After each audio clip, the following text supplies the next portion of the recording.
futebolaço, eu sou o Dieguinho. Bom, galera, tá entrando no ar o nosso segundo vídeo do dia, como sempre com muitas informações para trazer para vocês. Então, ó, dedão no like que ajuda a gente bastante. Se for novo aí no canal, já se inscreve, ativa o sininho das notificações e segue a gente também lá no Instagram. Parada é a seguinte, teve hoje à tarde na FERJ o arbitral aí do Campeonato Carioca. E eu vou trazer para vocês as novidades, se é que tem alguma novidade. Na verdade, eu vou trazer informação que novidade não teve muita, não.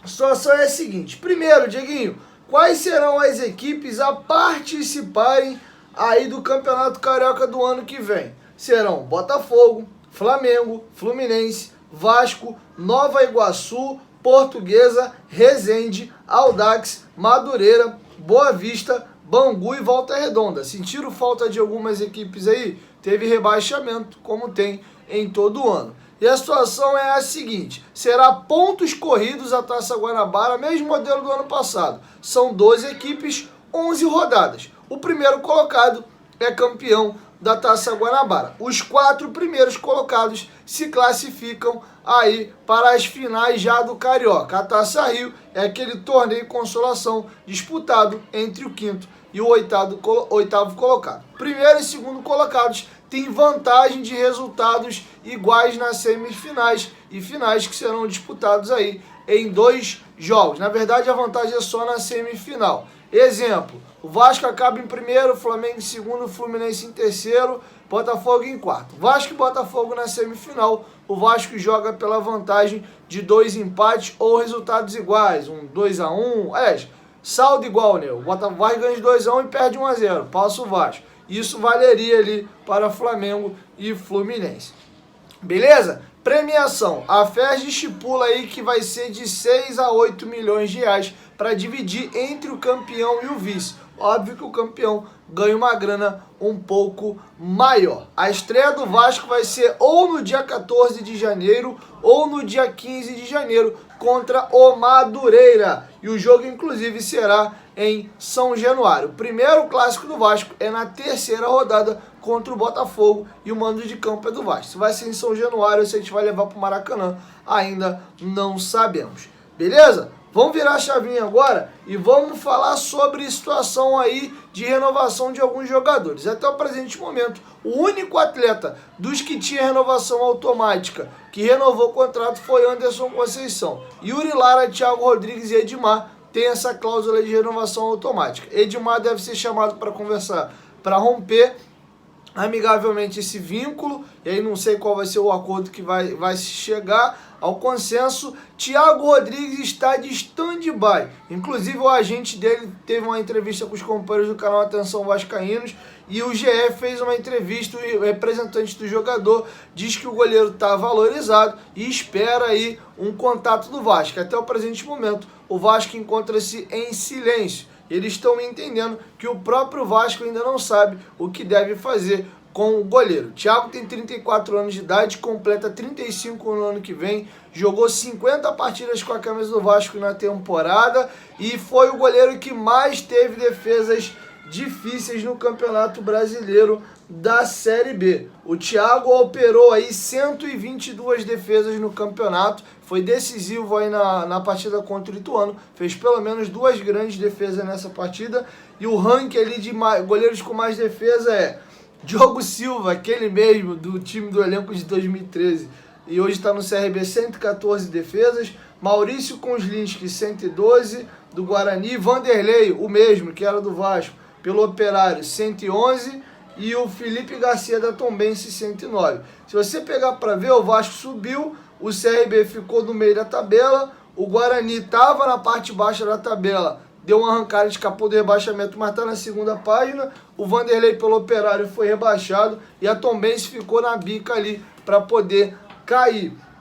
O Thiago Rodrigues fez defesa demais, mostra, primeiro, que ele foi bem, o primeiro turno dele foi brilhante, e ao mesmo tempo que a defesa do Vasco não era uma defesa segura, porque um time que se classifica para a primeira divisão e o goleiro é o que mais faz defesa no campeonato, é sinal de que o adversário testou muito o gol do Vasco, o sistema defensivo não funcionou tão bem assim, e o Thiago Rodrigues acabou sendo importante. Você vê que não tem nenhum goleiro aqui do Grêmio, do Bahia, do Sport, do Ituano, do Cruzeiro, mas você vê que o Thiago Rodrigues tá ali. Então tem os dois lados, o bom campeonato do Thiago e ao mesmo tempo também mostra um pouco da fragilidade defensiva dessa equipe. Beleza? Inclusive o Thiago recentemente deu uma entrevista falando que inclusive ele chegou a recusar uma proposta do São Paulo nessa temporada. E ao término ali do jogo do Ituano, ele deu a seguinte declaração: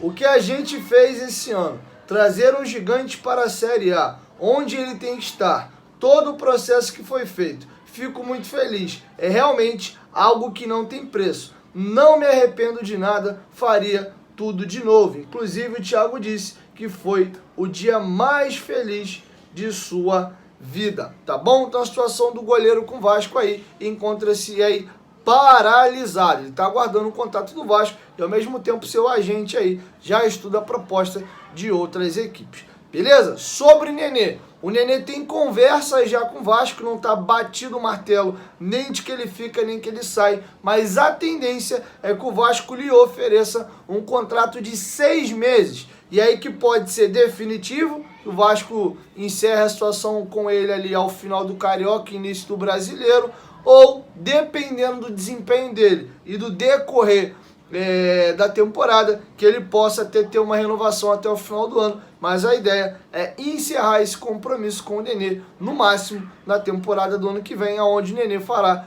42 anos de idade. E inclusive o Nenê já deu um spoiler disso na entrevista que ele deu para o Tá Na Área, e o que está ficando claro é que o Vasco tem interesse que o Nenê assuma um cargo de diretoria no Vasco. Talvez um coordenador técnico, alguma coisa nesse sentido. O Nenê já vem estudando, se preparando para assumir cargo de gestão quando encerrar a carreira, e ele tem uma identificação muito forte com o Vasco e tem um nome muito forte aí na Europa. Inclusive é ídolo do Paris Saint-Germain, que é um dos principais times hoje do mundo. Então o Vasco vê com bons olhos e tem interesse de ter o Nenê dentro de um cargo ali de diretoria. Quero te ouvir, deixa a sua opinião aqui embaixo nos comentários do que vocês acham de toda essa situação. Pois bem, eu gostaria de trazer novidades importantes para vocês aqui também a respeito de bastidores ainda. O Vasco vai entrar pesado nessa questão do Maracanã, já enviou um ofício à Casa Civil uma vez e retornou o ofício. E eu vou trazer para vocês aqui, ó, a seguinte situação. Antes disso, só trazer uma informação importante. O Vasco se sagrou campeão carioca sub-17 nessa temporada, conseguiu o bicampeonato carioca, foi em cima do Flamengo o título. O Vasco já tinha sido campeão carioca no ano passado, sub-17. Os gols do Vasco foram marcados aí por GB e também pelo Ryan. O Ryan abriu o placar, fez um belo gol, e o GB de pênalti. O jogo da ida na Gávea foi 0-0 e aí na Colina os moleques não perdoaram, 2-0. Final de ano tá acabando, muito bom pro Vasco. Esse título aí da molecada nos representa muito. Agora sim, ó, eu vou trazer para vocês a matéria do companheiro Marcelo Baltar do GE a respeito dessa situação aí envolvendo o Maracanã. O Vasco aumentou o tom com o governo do Rio de Janeiro para assumir a gestão temporária do Maracanã. O clube enviou nesta quarta-feira um novo ofício ao Estado solicitando a participação na administração do estádio, uma vez que a licitação do Flamengo acabará na segunda quinzena deste mês. Esse argumento foi rebatido no documento enviado na quarta ao governo. São 3 questões apontadas pelo Vasco no ofício. 1. O Estado não pode ignorar um novo interessado. 2. A questão do prazo pode ser considerada, uma vez que em 2019 a permissão ao Flamengo foi concedida em 5 dias. 3. A temporada do futebol brasileiro termina essa semana. Após sábado, o Maracanã só voltará a receber jogos na segunda quinzena de janeiro. Desde o início das negociações com a 777, o Vasco vem demonstrando interesse no Maracanã. O clube buscou uma parceria com o Flamengo e Fluminense, mas os rivais fecharam as portas. Diante do cenário, o Vasco se aliou à construtora W Torre e a Legend, referência mundial em gestão de estádios, e entrou na disputa para administrar o Maracanã. O nome do consórcio é Maracanã para Todos. o clube chegou a entregar uma proposta ao governo do Rio de Janeiro. A abertura dos envelopes estava previsto para acontecer no dia 28 de outubro, mas foi suspensa na véspera pelo Tribunal de Contas do Estado, que apontou irregularidades no edital da licitação. O fato incomodou dirigentes do Vasco e parceiros, uma vez que houve um investimento para a realização do projeto. Executivos da 777 estavam no Rio de Janeiro para participar da cerimônia de abertura dos envelopes. Com ela, não ocorreu.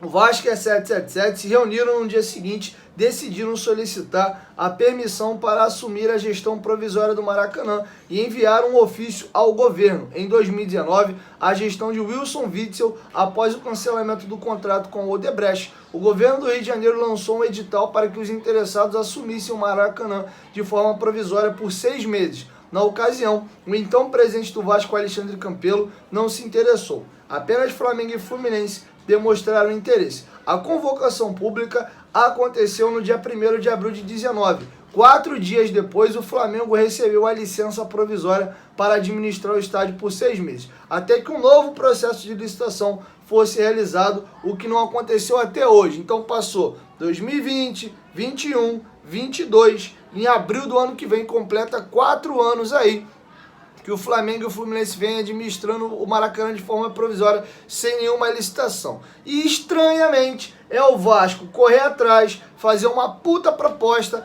pegar o maior gestão de hoje de eventos e arena do Brasil, que é a W Torre junto ao Palmeiras, e pegar a Legends, que é referência mundial em gestão de grandes arenas, e de repente, na véspera do dia da cerimônia da entrega de envelopes, eles suspendem aí a reunião alegando que existiriam erros ali na licitação. Será que se o Vasco não tivesse apresentado a proposta, eles iriam encerrar a licitação?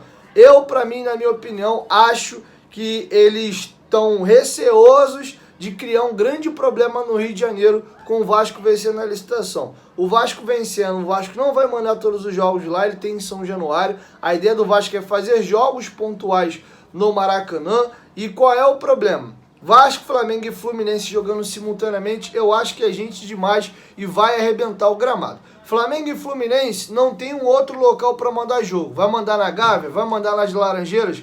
Não tem condição de receber jogos de equipes profissionais. O Vasco é o único que tem um estádio próprio. Até o Botafogo tem uma licitação, né, que ele gera aí o Engenhão. Não é estádio próprio do Botafogo, o Newton Santos.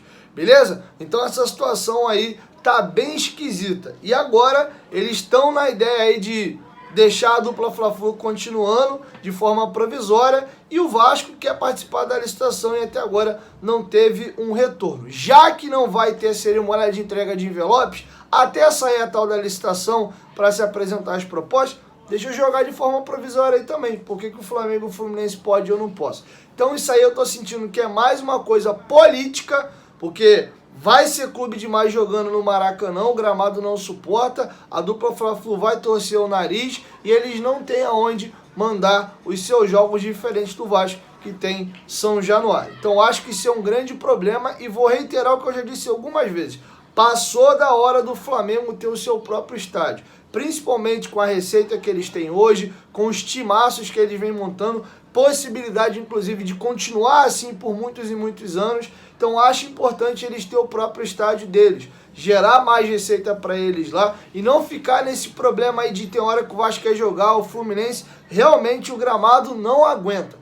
A gente já viu em algumas oportunidades o próprio Vasco jogando só em São Januário e o gramado ruim. O próprio Maracanã esse ano foi fechado algumas vezes, o Flamengo e o Fluminense teve que mandar os jogos em outro lugar para poder ajeitar o gramado, porque tem 2 clubes lá já jogando recorrentemente. E, inclusive, vocês vão de lembrar que o Fluminense chegou a alugar São Januário alguns jogos, deu até alguns problemas, do Fluminense provocando o Vasco, né? Teve aquela situação da bandeirinha também que deu um baita de uma grita na época, ainda no começo do ano da pré-Libertadores, que o Fluminense estava disputando. Enfim, então essa situação vem dando pano para manga. Para finalizar, eu gostaria de trazer para vocês a seguinte informação. A informação foi dada pelos companheiros do canal Atenção Vascaínos. O lateral esquerdo Júnior Hernández, jogador colombiano, vem inclusive sendo convocado para a seleção colombiana, do Tolima, 23 anos de idade, foi oferecido. E o Vasco está observando, chamou a equipe de scout para analisar, para ver se vai avançar e fazer uma proposta pelo lateral ou não. Mas fato é que o jogador hoje interessa ao Vasco da Gama. É isso, galera. 1, 2, 3, futebolaço, tamo junto, família. E amanhã, próximo da hora do almoço, eu volto. Valeu, fui!